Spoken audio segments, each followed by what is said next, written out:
Gudur పగడాలపల్లి Vinduru road, Gudur Vemulapalem రోడ్డులో నిలిచిపోయిన రాకపోకలు. గూడూరు పరిధిలో మంగళవారం రాత్రి భారీ వర్షం కురిసింది. ఆ భారీ వర్షానికి పగడాలపల్లి విందూరు రోడ్డు బ్రిడ్జి ముందు భాగంలో వర్షపు నీరు చేరింది. దీంతో రాకపోకలకు అంతరాయం కలిగింది. అదేవిధంగా గూడూరు సమీపంలోని వేములపాలెం గ్యాస్ గోడౌన్ వద్ద రోడ్డుపై 2 మీటర్ల మేరకు వర్షపు నీరు ప్రవహించడంతో గూడూరు వేములపాలెం మధ్య రాకపోకలు నిలిచిపోయాయి.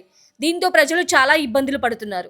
అధికారులు వెంటనే తగు చర్యలు తీసుకుని ప్రజలకు ఎలాంటి ఇబ్బంది కలగకుండా చూడాలని గ్రామ ప్రజలు ఆవేదన వ్యక్తం చేస్తున్నారు.